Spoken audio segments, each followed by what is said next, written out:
পাখি কিচেনে আপনাদের সকলকে স্বাগত। পাখি কিচেনে আজকে কোনো মাছ মাংস রান্না নয়, আজকে একটা চটপটা রান্না করেছি আমি। খুব টেস্টি, সবাই খেতে পছন্দ করে আর বানাতেও পারে অনেকেই। আমার মনে হয় বেশিরভাগ মানুষই বানাতে পারে। আমিও একবার অন্যরকমভাবে একটু বানানোর চেষ্টা করেছি।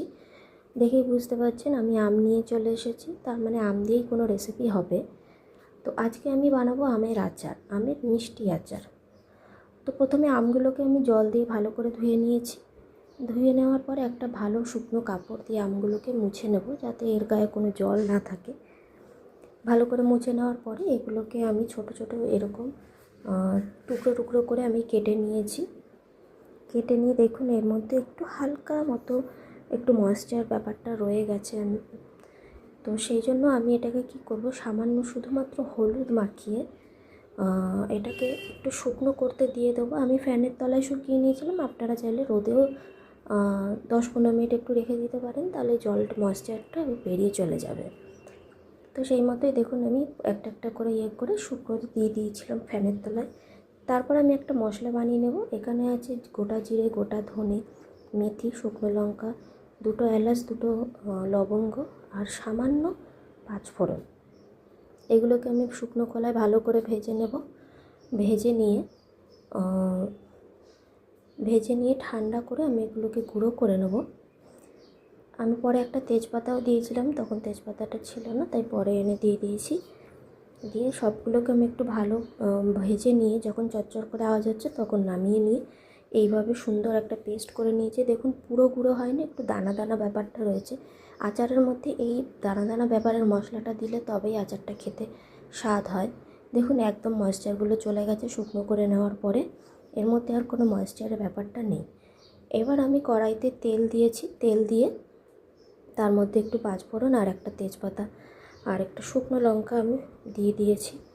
দিয়ে তেলটা যখন গরম হয়ে গেছে, গরম হওয়ার পরে আমগুলোকে আমি দিয়ে দিচ্ছি। এই আমগুলো দেওয়ার পরে আমগুলোকে আমি তেলে হালকা মতো কিছুক্ষণ 2-3 মিনিট মতো নেড়ে নিয়েছি। একটু ঢাকা দিয়েছিল যাতে আমগুলোর মধ্যে যে ময়েশ্চারটা আছে, যে সফটটা আছে, সেটা যাতে বেরিয়ে আসে, কিন্তু আমগুলো গলবে না। এরকমভাবেই আমি এটাকে একটু তেলে নাড়াচাড়া করে নিয়েছিলাম। দেখুন ঢাকা দিয়ে আমি এটাকে সুন্দর করে, দেখুন আমগুলো গলে যায়নি, কিন্তু আমগুলো একটু হালকা নরম হয়ে এসেছে। এই অবস্থায় আমি আমগুলোর মধ্যে গুড় অ্যাড করব। যেহেতু আমি আজকে গুড় চিনি দুটো মিশিয়েই করব, তাই প্রথমে আমি এটার মধ্যে গুড় অ্যাড করে দেবো। দেখুন এর মধ্যে গুড় অ্যাড করে দিয়েছি এবং এরপরে আমি একটু 1.5 চামচ মতো আমি চিনি দিয়ে দিয়েছিলাম। চিনি দিয়ে এবার এটাকে ভালো করে একটু গুড়টাকে গলতে দিতে হবে, চিনিটাকে গলতে দিতে হবে। দুটোই যখন পরিষ্কারভাবে সুন্দরভাবে গলে যাবে, দেখুন আস্তে আস্তে গলে যাচ্ছে, গুড় গলতে সময় লাগে না। দেখুন একদম ফাইন একটা স্ট্রাকচার তৈরি হয়ে গেছে। এরকম আমের চাটনি পেলে কে না খায়, দারুণ একটা কালার চলে এসছে। এরপর আমি উপর দিয়ে ভাজা মশলাটা ছড়িয়ে দেবো। আমি 2 চামচ মতো ভাজা মশলা দিয়েছি।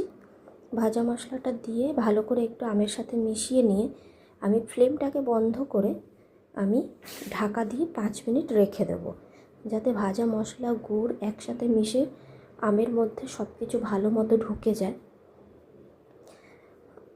ভালো করে ঢুকে যাবে।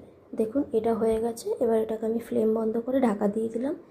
5 মিনিট পরে, ঠিক 5 মিনিট পরে আমি ঢাকনাটা খুলবো। দেখুন একটা দারুণ সেন্ট বেরিয়েছিল, এত সুন্দর একটা গন্ধ আসছিল, মনে হচ্ছিল তখনই খেয়ে নিই। দেখুন আমগুলো কিন্তু একটাও গলে যায়নি, সুন্দর স্ট্রাকচার মতো তৈরি হয়ে আছে। এবার এই আমগুলোকে ঠান্ডা করে নিয়ে একটু রোদে দিতে হবে। রোদে দেওয়ার পরে আপনি যে বেশ কিছুদিন 1 বছর মতো খান, কোনো অসুবিধা হবে না। তারপর আপনি এটাকে ফ্রিজেও রাখতে পারেন, তাতেও কোনো অসুবিধা হবে না। একদম রেডি। ঠান্ডা করে রোদে দিলেই এই ভেতরের পুরো জিনিসটা তৈরি হয়ে যাবে। ধন্যবাদ।